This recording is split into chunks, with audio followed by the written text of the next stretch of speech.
Yung isang buhay po na walang patutunguhan, walang plano, walang purpose, ang isa sa pinakadelikadong paraan kung paano ka mabubuhay dito sa mundong ito. Yung aimlessness o kawalan ng direksyon is actually one of the enemy's greatest tool para po i-prevent tayo at ma-preempt tayo na magampanan ang mga bagay na pinapagawa ng Panginoon sa ating buhay. Kapag ang isang tao walang plano kahit may planner, ang isang tao walang purpose sa kanyang buhay, at ang isang tao'y walang direksyon sa kanyang buhay, humihinga pero walang pinatutunguhan ng kanyang buhay, most of the time, yung aimlessness na yan ay nagli-lead sa frustration. Yung aimlessness na yan ay nagli-lead sa emptiness. Kapag ikaw ay walang patutunguhan o walang purpose, yung aimlessness na yan, usually resulting to stagnation. It resulted to dissatisfaction, and it can lead you to live a life that is meaningless. Walang halaga, walang saysay, walang kahulugan ang ating buhay. Nararanasan niyo po ba yon sa inyong buhay that sometimes you feel like your life is empty? That your bank account has a money, you have the means, but your life has no meaning. Your life is empty because most of the time, hindi tayo intentional na magkaroon ng direksyon, goal at purpose ang ating buhay. Nakakasurvive ka araw-araw, you are surviving day to day, but you have no direction. You have no purpose. Gumagalaw, nagtatrabaho, nagtatribe, pero walang malinaw na misyon. You are drifting without a clear purpose. Busy, pero you are not moving in the right direction.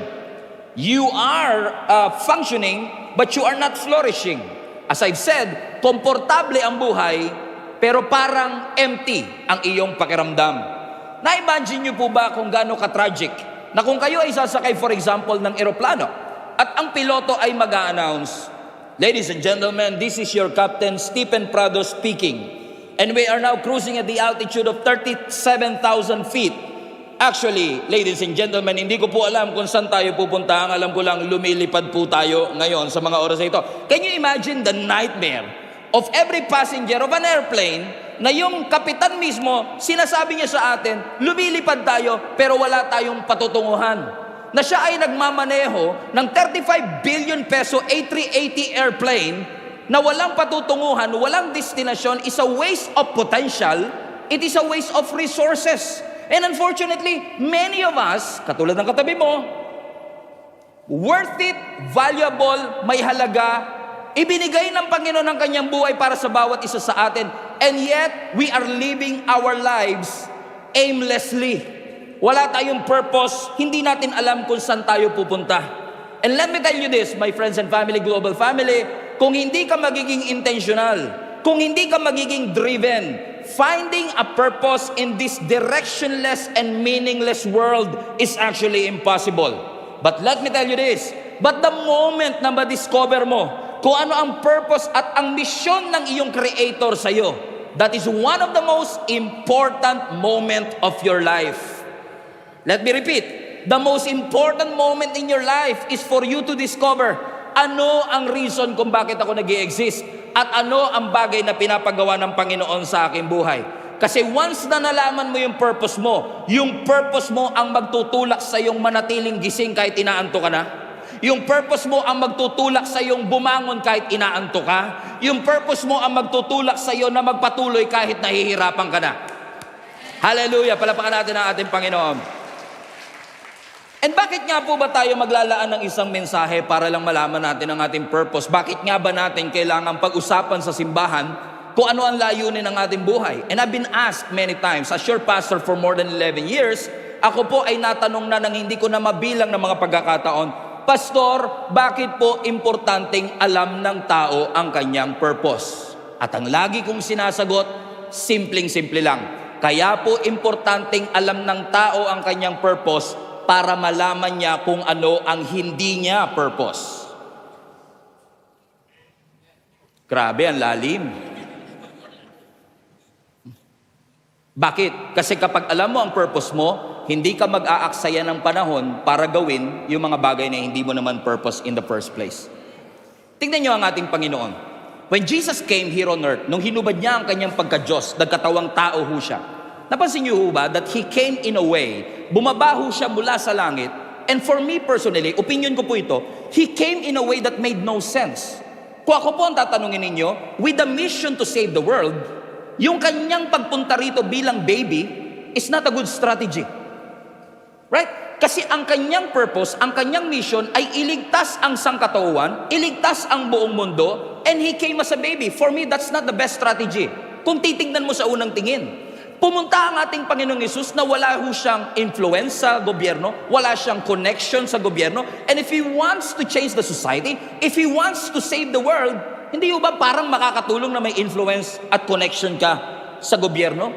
Pero hindi yun ang ginawa ng ating Panginoon because His ways are always better than our ways.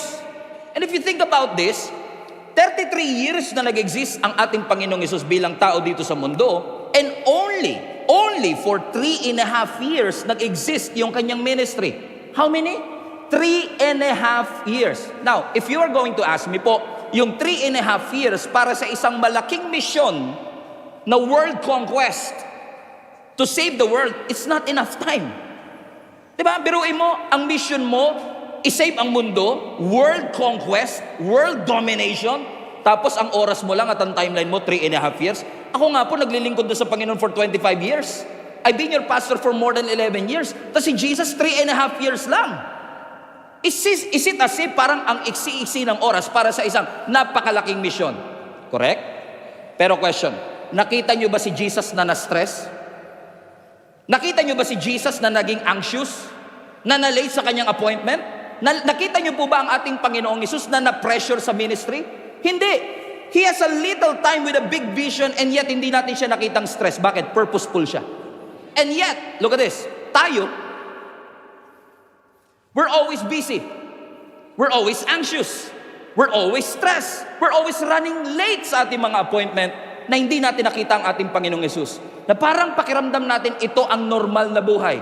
And yet, ipinakita po sa atin ng ating Panginoon. Dinemo ng ating Panginoong Hesus sa atin na posible yung buhay na may rhythm and pace. Posible yung buhay na pwede kang mag-grind with grace. Kung matututo lang tayong lumakad sa tunay na misyon na hindi mo gagawin yung hindi naman talaga pinapagawa ng Panginoon sa iyo in the first place. Salamat sa Panginoon. Tignan nyo ang ating Panginoon sa John chapter 6 verse 38. As sabi ng scripture, Jesus said, "For I have come down from heaven," highlight this part, "not to do my will, but to do the will of the Father who sent me." Very clear. Tingnan nyo sinabi ni Jesus Christ, bumaba ako mula sa langit, hindi para magbakasyon, hindi para mag-excursion, hindi para magbakasyon sa beach resort. No. Pumunta ako dito, iniwan ko ang langit, pumunta dito sa mundo, hindi para gawin ang gusto ko, kundi gawin ang gusto ng Ama na nagsugo sa akin. So yung kanyang preference is out of the way, kasi mas mahalaga sa kanya yung misyon kesa sa kanyang nararamdaman, kesa sa kanyang kagustuhan. And nakakalungkot man na isipin, hindi kayo to, katabi nyo to, na madalas tayo, ginagawa natin yung gusto natin, na hindi natin na i-consider ano ba talaga yung gusto nung Diyos na lumikha sa'yo. And even worse, marami po sa atin hindi natin alam kung bakit tayo nag-i-exist in the first place. Buti pa yung ventilador, alam natin ang purpose. Ano ang purpose ng ventilador? Mag-circulate ng hangin. Correct? At kapag yung ventilador bumubuga ng apoy, alam mo na kagad hindi niya nagagawa yung kanyang purpose, and probably disappointed yung inventor ng electric fan kasi hindi kita inimbento para magbuga ng apoy. Inimbento kita to circulate the air. Comprende? Tama? Ikaw, what's the purpose why we exist in the first place? Ako, why am I here in the first place? Ibig ba sabihin, mas alam ko pa yung purpose ng ventilador kaysa sa purpose ko? Tingnan niyo ang sabi ni Jesus sa John 10:10. The thief comes to steal, to kill, and to destroy. Buti pa yung magnanakaw, alam niya yung purpose niya. Ano ang purpose ng magnanakaw? To steal, to kill, and to destroy. Kapag yung magnanakaw nagbigay, hindi mo nagagawa purpose mo. Kasi hindi yun ang essence ng pagnanakaw. Kapag ang magnanakaw nagpapaalam pa bago magnakaw, you are not a good thief. Amen? Pero kung ikaw ay magaling na magnanakaw, grabe, sa church pinag-uusapan natin para maging magaling na magnanakaw. Hallelujah. Amen? Pero kung ikaw ay magaling na magnanakaw, alam mo ang purpose mo kung bakit. May nakita na ba kayo magnanakaw? Pagpasok ng bahay, uminom muna ng tubig, nagbukas ng TV, nag-Netflix muna. He was not there para manood ng Netflix, para umupo sa sopa. He was there to steal. And the thief came to steal, to kill, and to destroy. But the verse is not finished yet. But yet, ang sabi ng scripture, but Jesus come so that you may have life and have it to the full. So listen, if you are experiencing God's blessing, if you are experiencing God's goodness, hindi mo naranasan ang goodness at faithfulness by accident. Somebody purposefully came from heaven to give that to you. At kung hindi naging intentional, at kung hindi po naging intentional ang Panginoon sa kanyang purpose, hindi natin mararanasan ito sa ating mga buhay. John 4:34, highlight this part. My food is to do the will of God. Ano ang sabi ng ating Panginoong Yesus? Dito ako lumalakas. Dito ako nanonourished. Pag ginagawa ko, hindi ang kalooban ko, hindi ang gusto ko, kundi yung gusto ng Panginoon sa aking buhay. I wonder, how many of our global family kaya can say, lumalakas ako, nabubuhayan ako, ginaganahan ako, kapag nagagawa ko ang pinapagawa ng Panginoon.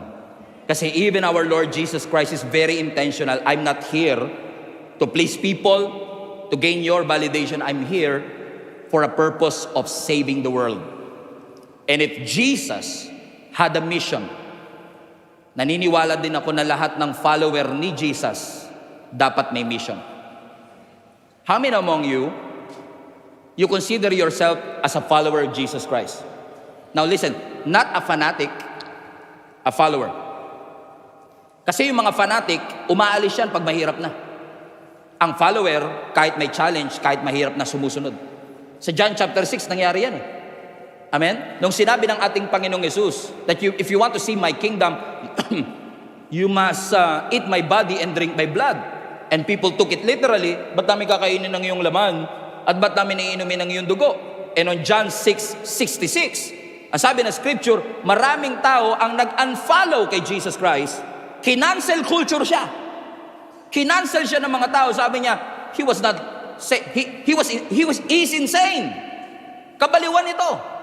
And then Jesus turned around, tinignan niya ang kanyang mga disciple, at sabi niya sa mga disciple, kayo, may balak din ba kayong iwanan ako? Bakit? Yung mga fanatic umalis na, pero baka naman yung mga follower umalis din. Bakit? Ang tunay na follower ni Jesus Christ, may assignment mula sa ating Panginoon. At kung yung Diyos natin, si Jesus, ay may mission nung siya'y bumaba dito sa mundo, naniniwala po ko lahat ng mga follower ni Jesus ay meron din pong mission. Hindi ka niligtas ng Panginoon para manatiling nakaupo. You are not saved to stand still. You are not saved to sit still. You are saved to be sent. Niligtas ka ng Panginoon para isugo ng Panginoon, ipadala ng Panginoon dito sa mundong ito upang ang mundong ito ay makakilala sa ating Panginoon.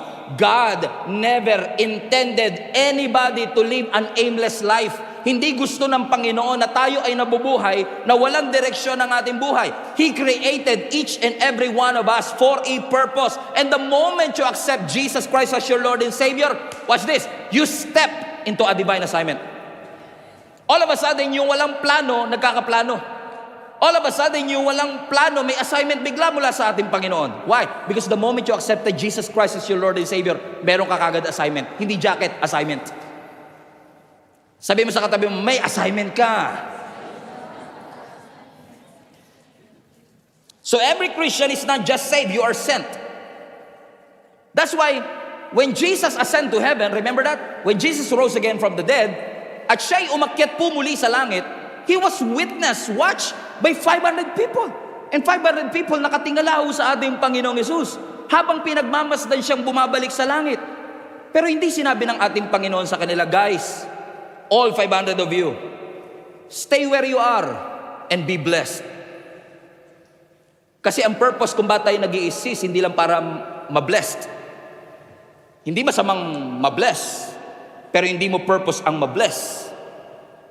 Hindi sinabi ng Lord na stay and be blessed. Sabi niya, go. Whatever I taught you, ano man ang tinuro ko sa inyo, ituro nyo rin sa iba. At sinasabi ng Panginoon sa atin, mga kapatid, ang purpose natin, hindi manatili. We are not even commanded by the Lord to gather. We are commanded to go. And most of us, unfortunately, posibleng kahit sa simbahan natin, baka puno na lang tayo gather ng harvest, na nakalimutan na natin na ang mandato natin is not just to gather but to go. We are not called to pamper the saved. We are called to reach the lost. To make this unbeliever to be a believer of Jesus Christ and the believer to become a disciple maker. That's the goal. That's the mission. That's the purpose. And maybe sinasabi po ng iba sa inyo, Pastor, hindi po yata ako tinawag dyan sa mga ganyang bagay kasi palagay ko po, pampastor po yung mga ganyan. Yung mag-preach ka, mangaral ka, yung i-proclaim mo, yung kabuti. Parang hindi ko po kaya kasi hindi naman po ako magaling magsalita. And hindi ka nag-iisa kasi even our biblical heroes have reasoned the same thing. Naalala po ba ninyo si Moses, di ba? Nung sinugo siya ng Panginoon para maging spokesperson, sabi ni Moses, ako, pinaparaphrase ko lang ha, magiging spokesperson ako, bulol ako. He doubted his ability to speak. Pero ano sabi ng Panginoon? I will supply words into your mouth. At yan po ang personal kong pinangahawakan. Kasi sabi ko nga sa Panginoon, Lord, tatawag ka ng pastor yung bulol pa. Because when I was starting to be a pastor, I cannot even makapag-articulate ng sarili kong sentence. I don't know how to express myself. Hindi ko kaya magsalita ng matagal na panahon sa harap ng maraming tao. And yet, nung inassure ako ng ating Panginoon na hindi importante dito yung dila mo, kundi yung salitang ibibigay ko sa iyo. So kahit yung dila mo maiksi at yung dila mo bulol, hanggat may words na sinusupply ang ating Panginoon sa atin, you will be able to do what God has called us to do. And true enough po, na nagpapasalamat ako sa Panginoon that God is, I'm still amazed with how God is using our leaders, our volunteers para sa kalwa, na kung iisipin mo, walang ability. Like Jeremiah, for example. Di ba sabi niya, Lord, gagamitin mo akong prophet. Ang prophet po, tagapagsalita ng Diyos. Paano ko papaniwalaan na yung tuyang? Masyado po akong bata. At maiksi po ang aking dila. Ano sabi ng Panginoon sa kanya? I will supply words into your mouth. Si Gideon, sabi niya, Lord, gagamitin mo ko bilang warrior, ipagtatanggol ko at ililigtas ko ang ating bansa. Lord, marami pong mas qualified. Yung angkan po namin ang pinakamahina sa lahat ng angkan, at sa angkan namin, yung pamilya ko ang pinakamahina sa buong angkan, at sa buong pamilya namin, ako ang pinakamahina sa lahat ng mahina. Na-miss niyo po ba yun, Lord? No, hindi na-miss ng Panginoon yun. Na kahit na si Gideon, he felt unworthy. Kahit na si Moses, he doubted his ability. Kahit na si Jeremiah, he thought he was too young. God empowered all of them. In-empower sila ng Panginoon para magawa nila yung hindi naman nila kaya on their own. Ibig sabihin, ano man ang edad mo, ano man ang background mo, ano man ang skill mo, hindi yan ang magdedetermine kung ano ang mission mo. Si Lord. God does. John 15:16. Ito po ang vision na ibinigay sa ating simbahan sa Community Global. Ano sabi ng John 15:16? You did not choose me, capital M. Hindi ikaw ang pumili sa Diyos. Diyos ang pumili sa iyo. Biglang brinake ng Lord yung pride natin. Biglang brinake ng Lord yung confidence natin.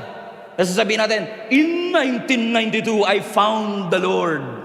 No, hindi mo nakita ang Panginoon, hindi naman siya yung nawala, ikaw. Kaya sinasabi ng Panginoon, nire-remind na tayo ng ating Panginoon, hindi kayo ang pumili sa akin. In case lang that you are so confident and prideful about choosing me, by the way, hindi kayo ang pumili sa akin. Ako ang pumili sa inyo. At naghirang sa inyo, appointed. Highlight that part. Everybody say appointed. Para sa ang purpose? That you should go and bear fruit, and that your fruit should remain, so that whatever you ask the Father in Jesus' name, the Father will give you. Sino sa inyo gusto niyo po yung last part ng verse? That whatever you ask the Father in Jesus' name, God will give to you. Ayaw nyo, ako na lang. Parang napilitan pa po kayo ah. Ako gusto ko yan. Ano man ang aking hingin, ipagkakaloob ng Ama. But again, conditional siya. Para makuha mo yun, you should go, bear fruit, and that your fruit should remain. Pero bago ka rin humayo, kailangan alam mo identity mo. Na ikaw ay hinirang ng ating Panginoon. He appointed you. Pag sinabi mo kasing appointed, everybody say appointed, put that in the chat. Pag sinabi mong appointed, para kang binukod. Set apart. Parang yung damit nyo ngayon, maraming katabi ang damit na yan nung binili ninyo. Magkapareho pa nga eh. Pero ba't yan yung pinili ninyo? Diba? So out of all the clothes out there, hinirang mo yun. In-appoint mo yun para sa ang purpose? Para isuot sa katawan ko. Yun yung purpose niya. So ganun din po tayo. Out of 8 billion people on earth, ikaw ang nandito ngayon. In-appoint ka ng ating Panginoon, binigyan ka niya ng specific na mission. Listen to me. Binigyan ka ng Diyos ng specific na mission. Ibig sabihin, yung mission mo hindi self-made, God-given. So hindi natin pwedeng sabihin, ang mission ko sa buhay ko magpayaman. Ang mission ko sa buhay ko magpatayo ng malaking bahay. Self-made yun. Ginawa mo lang yung mission na yun. Akin ang 2025. Paano naman kami? Kinuha mo na yung 2025. Pag inangkin patuloy namin niya, kami pa mukhang magnanakaw. Kasi nga, sa'yo na yung 2025 eh. Di ba? Kasi nga, di ba, napagkakamalan natin na yung ambition, mission. Napagkakamalan natin. Kasi nga, yung mission inaakala natin, ikaw lang gumawa nun eh. Hindi naman yun talagang yung reason kung ba't ka nilikha ng Panginoon. Yung reason kung ba't ka nilikha ng Panginoon, yun yung purpose niya, at yung assignment niya, yun yung mission niya. So yung mission mo, God-given siya. You need to be reminded, you are not an accident. Hindi ka aksidente. You are not a miscalculation. You are an assignment. And you are appointed. Bring back the verse again, John 15:16. You are appointed to go and bear fruit. May mission ang Panginoon sa iyo, to bear fruit, to bring change to your society. So anuman ang iyong ginagawa, ikaw man ay engineer, architect, radiologist, biologist, chemist, lahat ng lahat ng logi, isama mo na lahat. Whatever you are doing, you need to remind yourself, kailangan mong palalahanan ng iyong sarili, na merong assignment na pinapagawa ang Panginoon sa iyo. Hindi ka engineer na Christian.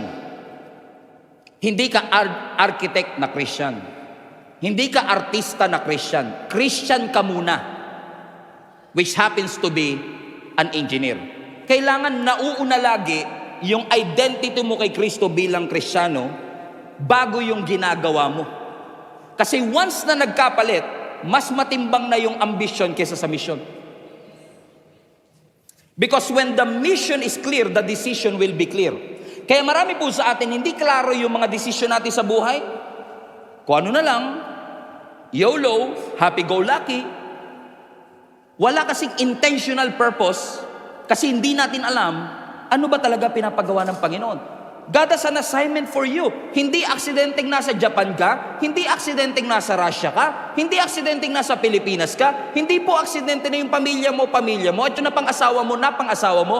Lahat po yan pwedeng gamitin ng Panginoon para yung mission niya sa'yo, yung assignment niya sa'yo ay maisakatuparan. Minsan lang po, dahil naka-cloud yung isip natin ng ambisyon, nakakalimutan natin yung mission, we lose sight of what really matters in our life. We lose sight of the big picture in our mission. Do you still remember nung nagsisimula kang mag-apply sa trabaho ng ina-applyan mo? Kung gaano katindi ang prayer mo sa Panginoon, Lord, this is my dream company. Lord, sana matanggap po ako. Do you remember those moments many years ago na nag-a-apply po kayo ng visa ninyo? Sabi mo, Lord,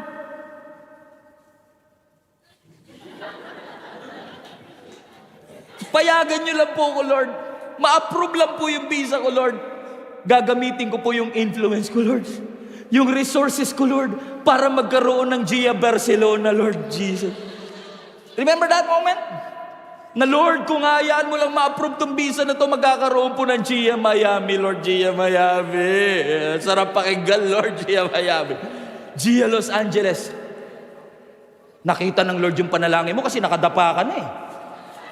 Gulong ka na ng gulong eh. Sabi na, Lord, kawawa naman tong batang to. Sige na nga, pagbigyan na nga natin, approve nga natin yung visa. Of course, I'm just exaggerating. Di na-approve yung visa mo. With the commitment that whatever you have, you will do it for God. Na-approvean ka, pagharap mo sa immigration, na-approve ka, pagdating mo ng Barcelona, intentional ka pa rin. Mission-minded ka pa rin. Pagdating mo sa Barcelona, nag-Jericho March ka pa. Lord, lahat ng mga bahay na ito ay makakakilala po sa iyo. Lahat po na in Jesus name lumayas kayo, mga demonyo, magkakakilala kayo lahat sa ating Panginoon. And you are very intentional because you still remember why you are there in the first place. And then, after a year, tumatawag na yung mga mahal mo sa buhay sa Pilipinas. Ma, ano ulam? Ma, pan-tuition fee. Ma, kailangan namin ng perang ganito. Kala mo ATM ka. Lahat ng demand sa Pilipinas, hinihingi, bigay nyo to. And because you want to give in, gusto mo ibigay yung pangangailangan ng mga mahal mo sa buhay sa Pilipinas, masyado ka ng focus at busy sa ambisyon, hindi na sa misyon. 5 years later, wala pa rin Gia Barcelona. 10 years later, wala pa rin Gia Miami. Nakalimutan mo why you are there in the first place. You lose sight of the very mission that you have. You lose sight of the big picture. Mission should be more important than our ambition. Lalo sa mundong ginagalawan natin that we are encouraged to chase position, ambition. And by the way, hindi ko po sinasabing maling mangarap. Hindi ko sinasabing maling magkaroon ng goal. Magkakaroon ka ng goal. Maganda po yung may goal tayo. Magandang may ambition tayo. Pero sana po nag-a-adjust yung ating ambisyon sa tunay na mission natin. Kasi mas mahalaga po yung mission natin sa ating pamilya kesa sa posisyon na hinahabol natin sa ating kumpanya. Your mission is more important than your ambition. After all, our aim as a Christian is not just to be blessed. Our aim is to be deployed. Pinadala ka ng Panginoon wherever you are. Paano naman ako, pastor, nasa bahay lang po ako, nag-aalaga ako ng aking mga anak. Now, as a mother, hindi ka lang basta nagbe-babysit ng anak. Nagde-disciple ka. Kung ang lagi mo lang iniisip, aalagaan ko lang yung anak ko, magbe-babysit ako, nakaka-bored yung gano'n kasi walang meaning eh. But every time na mariremind ka, I'm not just babysitting, I'm discipling my kids. I'm discipling my kids. Dinidisciple ko ang aking mga anak. Mas nagkakaroon ng meaning ay yung ginagawa kasi hindi mo lang sila basta pinapakain, hindi mo sila basta tinuturuan. You are making a difference and an impact in their lives. Kailangan ma-realize natin mga kapatid at mga anak na yung mundane things na ginagawa natin, mananatiling mundane yan pag walang purpose. Kapag walang meaning. Kailangan klaro po sa atin na pinipili natin lagi, ano po Lord yung assignment mo kung bakit ako naging nanay? Ano po ang assignment mo Lord kung bakit naging ganito? Lord, kasi imagine niyo no, kapag klaro po kasi ang mission mo, pati decision mo, hindi na nga pag-uusapan ng decision sa totoo lang. Halimbawa, magtatayo ka ng coffee shop. Lord, gamitin niyo po yung coffee shop na to para po maraming kaluluwa, hindi lang makatikim ng kape, makarinig ng Word of God. Di ba? Mission-minded ka. So ngayon, nagpatayo ka ng coffee shop. Ang pangalan, Hebrews, para nasa Bible.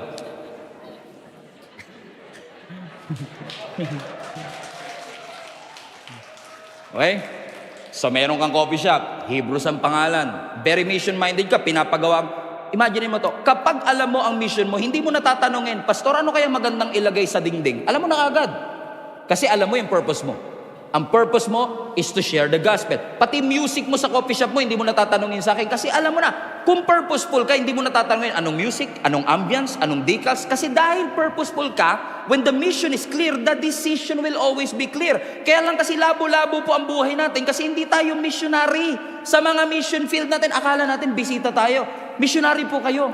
Saan man kayo naroroon. Ikaw man ay nasa opisina, nasa school, saan man po tayo naroroon, tayo po ay mga missionary ng Panginoon. And even the time that you have, kung ikaw ay talagang intentional sa mission po na pinapagawa ng Panginoon, alam mo kung anong priority ng iyong buhay. Especially nowadays. Hindi ko sinasabing mali ito, ha? Pero pansinin ninyo, nowadays, ina-announce ng gobyerno sa atin, bago pa pumasok ang 2025, i-announce niya na lahat ng holiday sa buong taon. Anong gagawin ng katabi mo? Ganito yan. Uy, long weekend to, ha? Batanes. Singapore. Ha? Taiwan. Diba? Hindi masama, hindi ko sinasabing masama. Hindi ko sinasabing huwag niyong gawin. Ini-encourage ko nga kayo mag-travel eh. Maganda ho mag-travel. Pero bihira ako nakakarinig na, uy, holiday, I want to learn new things para magamit ko sa mission na pinapagawa ng Panginoon. Kasi kung mission-minded, hindi laging bakasyon, relaxation ang nasa isip mo eh. Ang iniisip mo kagad, ano ang pwede kong magawa para malakaran ko ang pinapagawa ng Panginoon? Mag-enroll kaya ako ng vocational lesson? Mag-enroll kaya ako dito sa seminar na to para makakuha ko ng certificate that will help me para sa next season ng aking buhay? Mag-serve kaya ako sa church sa mga panahon na ito? Because most of us are so consumed with our work na nakalimutan nating may mission ang Panginoon sa bawat isa sa atin. We are on a mission. Hindi ka lang basta pumapasok sa trabaho every Monday. Ay, hindi ka pala pumapasok ng Monday, so Tuesday. Hindi ka lang po basta trabahador, employee, may-ari ng negosyo, influencer. Kapag ikaw ay nagkikreate ng content mo, hindi ka lang basta missionary ka, anak. You are on a mission. And when the mission is so clear, the decision, what content to do, how to react, how to engage, is very clear also. But maybe, unfortunately, some of us, meron naman tayong passion, but we've lost it. Dati determined ka, but you've lost it. Committed ka, but you've lost it. Klarong-klaro yung gustong mangyari ng Panginoon sa'yo. But unfortunately, you've lost it. Klaro sa'yo nung nag-apply ka ng trabaho. Sabi mo sa sarili mo, magsisimula kami ng office ministry dito sa trabahong ito. Klaro yon nung nagsisimula ka. Pero you lost it. You've lost it. Nawala na yun, yung goal na yun. But the moment na nilakaran mo yung pinapagawa po ng Panginoon sa iyo, and I cannot force anything to you kasi hindi ko po alam kung anong assignment na pinapagawa ng Panginoon sa iyo specifically, but corporately, we are all called to share the gospel of Jesus Christ, parangalan ng ating Panginoon, to be the salt and the light of the world. But individually, hindi ko po alam kung anong assignment ng Panginoon, kung ba't dyan kanya sa kumpanya na yan dinala. I remember nung 2006, 2008, I guess, nung ako po ay nagtatrabaho sa isang kumpanya, dahil galing po ko nung ako'y college, very intentional din po kami in preaching the gospel. In fact, meron po kaming campus ministry sa Polytechnic University of the Philippines, sa PUP Santa Mesa. And isa po ako sa naging president ng campus ministry namin. Kaya sabi ko sa sarili ko, pagka ako ay nagtrabaho na, gusto ko sa opisinang pagtatrabahoan ko, meron kaming office ministry. It's not an easy journey, mahirap panindigan yun. Pero once na ginawa mo yung pinapagawa ng Panginoon, yung challenge na ina-expect ko, hindi nga nangyari. And by the grace of God, we have been given a permission na magkaroon ng office ministry. And I'm so glad and amazed na marami dun sa mga bina-Bible study namin during those times. Yung iba sa kanila naging leader na ng church, volunteer na ng church, nasa ibang simbahan, pero nakakilala sa Panginoon. So every time tatanungin ko ang Panginoon, sasabi ko, Lord, pinag-IT mo pa ako, magpapastor din po naman pala ako. Ngayon, mas nare-realize ko, inalaw ng Panginoon na magtrabaho ako sa kumpanya na yon para pagtulong-tulungan namin na makakilala yung mga ka-office mate namin sa Panginoon. So, hindi na sayang yung stay ko na yon. Amen? So, and I believe, pare-pareho po tayo. May purpose ang Panginoon. Kung may-ari po kayo ng isang kumpanya, meron po kayong kapangyarihan na ipatawag po ang inyong mga empleyado. Every Monday, Bible study tayo. You have that potential and capacity to do it. Kung ikaw ay may-ari ng coffee shop, kahit dalawa ang empleyado mo, dalawa pinapasweldo mo, yung barista at yung tagabantay. Diba? Every Monday, devotional tayo, Bible study. You have that capacity. Samantalahin mo. I-take advantage mo. Yung influence and connection that you have, you are there for a reason. Amen? As long as you are purposeful, magagawa po natin ang pinapagawa ng Panginoon. Patahimik po kayo ng patahimik. Ano po? Amen?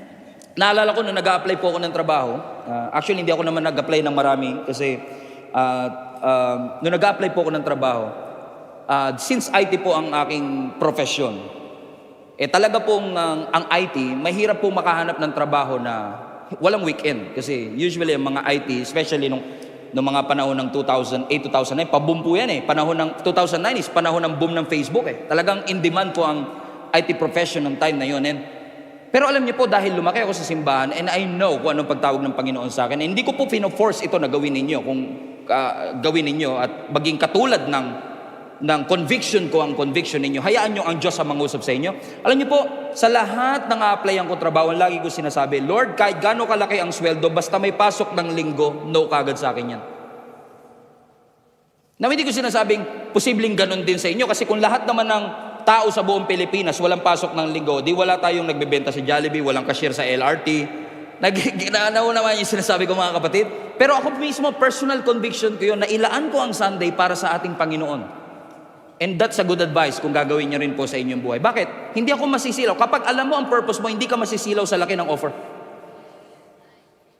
So kung maninimbang ka, malaking sweldo, pero may pasok ng linggo, maliit ang sweldo pero wala.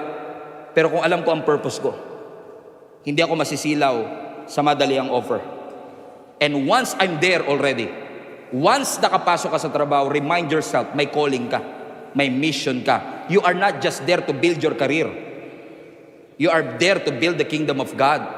In fact, naniniwala po ako that career excellence is a form of worship. Yung integrity natin is a form of worship. Yung work ethic natin is a form of worship.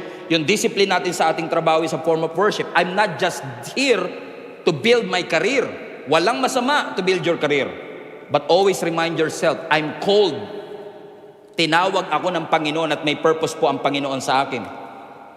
Amen. Pansinin po ninyo, yung career ninyo, kung kayo man ay biologist, chemist, radiologist, kung kayo man ay scientist, astronaut, celebrity, ano man po ang career ninyo, most of the time, kayo pumili po niyan. Hindi kayo nanalangin sa Panginoon, Lord, i-reveal niyo po kung ano po ang kurso na makukuha ko. And Jesus was a carpenter. Ay, siguro po karpintero po, Lord, ang pinapagawa niyo po sa aking buhay. Hindi lalabas dito kung anong kurso ang kukunin mo. Hindi sasabihin ng scripture kung ano exactly yung... Ako naniniwala, kalooban ng Diyos, makatapos ka ng pag-aaral, magkaroon ka ng maayos na buhay. I believe that's God's will for all of us. Pero hindi niya sasabihin kung ano exactly. And when you choose engineering or architecture with the right work ethics, integrity, and discipline, you will succeed. And God's plan for your life will happen. Pero mapapansin po ninyo na sa karir natin, tayo pumili nito. Pero sa calling, Diyos ang pumipili nito para sa atin. Ang calling mo, hindi mo pinipili. Diyos ang pumipili nito sa iyo. Amen? Sa karir mo, nag-aaral ka. Para maging mabuti ka, magaling ka doon sa karir mo. Correct? So you are educated to be good at it. Pero sa calling, you're not educated, you're anointed. Sa karir, it's natural. Sa calling, it's supernatural. Sa karir, most of the time, ambition. Pero sa calling, mission. Yung pinapagawa ng Panginoon sa ating buhay. Kailangan lang klaro. Kaya nga sabi ng Panginoon sa Matthew chapter 5, di ba? Let your yes be yes and let your no be no. Ang sinasabi ng Panginoon, kung pipiliin mo yung ambition, at least man lang sigurado ka sa decision mo. Kung pipiliin mo yung yes, di yes. Huwag kang siguristang hindi sigurado. At kung kailangan mo ng wisdom, sabi ng James, if any one of you lacks wisdom, ask the Lord for wisdom, and He is generous enough to give you wisdom. Amen? And if you're going to ask me, where can I find wisdom? Sinabi rin ng Bible sa Psalms 119:105, nasabi niya, the word of God is a lamp unto my feet and a light unto my path. Bakit to? Kasi gusto ng Lord, klaro yung path mo. Hindi yung kung ano na bukas, bahala na po, YOLO, bahala ka na. No. Kaya gusto ng Lord, may clarity yung bawat takbang. Purposeful, intentional sa bawat desisyon na atin pong ginagawa. For God is not a God of confusion, the Bible says. He's a God of order, of clarity. And when you need help, the Word of God, the voice of God, will always be there to guide you which path to take. Na sabi ng Isaiah, whether you turn to your left or you turn to your right, you will always hear a voice behind your ear that will say, this is the way, walk in it. Gusto ng Lord klaro. Kasi sabi nga ng James 1:8, a double-minded man is unstable in all his ways. Kapag tayo ay double-minded, hindi natin alam ano bang ipupursu ko talaga. But the moment that you pursue the things of God, let me tell you this, my friends and family, the moment you pursue the things of God, you will never regret choosing the Lord above everything else. Ang sabi ng Psalms 23 verse 6, blessings and mercy will follow you all the days of your life, and you shall dwell in the house of the Lord forever. Now the word follow, blessings and mercy will follow, is actually from the Hebrew pursue. Now ang sabi ng scripture, tingin kayo sa akin, blessings and mercy will pursue you. Hindi ikaw ang magpupursu sa blessing. Kung ipupursu mo si Lord, yung blessings magpupursu sa'yo. Amen? Good things comes to those whose trust is in the Lord. The moment na nagtiwala ka sa Panginoon, ang ipinangako ng Panginoon, good things. So, what choice will you make? Will you live a comfortable life or a cold life? Tinawag na buhay. Buhay na may purpose. Buhay na may misyon. Buhay na may layunin. Ano nga po ba ang mas matimbang sa iyo, kapatid? Earthly success or eternal significance? But if you are going to ask me, ako po mismo, itinalaga ko na po sa aking sarili that I don't live for something. I live for someone. And that is our Lord Jesus Christ. I consider my life worth nothing to me. My only aim is to finish the race and complete the task the Lord Jesus has given me. Anong task yun? The task of testifying to the good news of God's grace. What is he saying? Baliwala ang buhay ko kung hindi ko matatapos ang pinapagawa ng Panginoon sa akin. Ano pinapagawa ng Panginoon sa kanya? I-proclaim ang gospel ni Jesus Christ in all the world. So kung di ko ito magagawa, my life is meaningless. My life has no worth. I consider my life worth nothing to me. Sayang ang aking buhay kapag hindi ko ito nagawa. My only aim is to do the task that God assigned me to do. And that is to preach the gospel of Jesus Christ. Amen? What is your vision for your life? Ano po yung pangitain na nilalagay ng Panginoon sa iyong buhay? Which direction, which path are you going to take? Because as far as this church is concerned, by the way, if you consider this church to be a part of to be your family, kung kinukonsider mo ang simbahang ito talaga ang iyong pamilya. 1 minute, family talk. God is so faithful to our church. Pinalago po niya ang ating simbahan. From about 100 people, 90 people, in a span of 11 years, we have grown to literally thousands of people by the grace of God. We have an average of about 1,900 to 2,000 people attending our services every single Sunday. On top of that, marami pang absent. On top of that, marami pa tayong global family who are joining us from different parts of the globe. Maybe it's safe to say that we are already a big church. Maybe. But I'm not saying na kailangan mong maging malaking simbahan para magawa mo pinapagawa ng Panginoon. Hindi kasalanan ang magkaroon ng maliit na simbahan. Sabi nga ni Rick Warren, it's not a sin to have a small church, but it is a sin to have a small vision. So, ibig sabihin, kahit 30 lang ang umaatin, hindi ko sinilalang yung 30, pero compared to mega churches, na meron tayo, and thank God for mega churches, but kahit na 30 ang taong nasa aking harapan, I still have to care for the world outside me. At kahit na libo-libo pa ang umaatin sa church, kung ikukumpara ko yan sa population ng Caloocan City alone, it's nothing. The job is still not finished. The mission is not till done. Marami pang tao nangangailangan ng Kristo sa kanilang buhay. And I want to challenge this global family that in order for us to finish the task that God has entrusted to us, yung assignment na pinapagawa ng Panginoon, somebody has to sacrifice. Somebody has to sacrifice their finances, their time, their talent, and resources. And thank God for the people who are sacrificing already for the glory of God. Kasi hindi natin mararanasan ang tunay na pagpapala kung walang sakripisyo in the first place. Yes, may plano ang Panginoon, pero nangangailangan ito ng sakripisyo on our part. Na minsan kailangan mong bitawan ng ambisyon para gawin ang pinapagawa ng Panginoon sa ating buhay. Remember the feeding of 5,000? Doon sa feeding of 5,000, approximately 15,000 people ang nakakain sa pamamagitan po lamang ng 5 gardenia at 2 ligo sardines. Imaginin po ninyo yun. Kanino galing yung 5 tinapay? Sa bata. sa baon ng bata. Question, marami po kaya dun sa 15,000 people ang may tinapay din? Yes. Maaaring marami rin ang may tinapay nung time na yun, pero hindi pinagpala ang lahat dahil sa mga taong may tinapay. Pinagpala ang lahat dahil may taong nagsakripisyo. So may plano ang Panginoon for multiplication, but sacrifice is the key. Huwag mong maliitin yung bagay na meron ka, yung talent na meron ka. Kasi gagamitin po ng Panginoon yan to make a difference in your offices, in your homes, in your schools, in your career. Katulad ni Andrew na kapatid ni Peter, nung natanggap niya yung 5 loaves and 2 fishes, ano sabi niya? Aanuin natin to. Hindi ito kakasya. This is not enough. Sa mata ng iba, parang minaliit naman yata yung sakripisyo. Binilittle naman yata ang sakripisyo. And unfortunately, many of us are excusing ourselves na magawa ang pinapagawa ng Panginoon.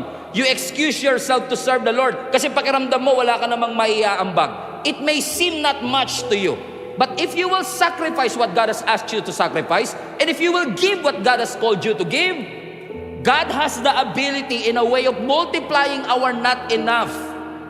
Our little is not grand, but it's great. It's not grand, but it is enough. Because God has a way of multiplying our not enough. Give it to the hand of God, and the not enough will have more than enough. Palapakan natin ang ating Panginoon. He is good.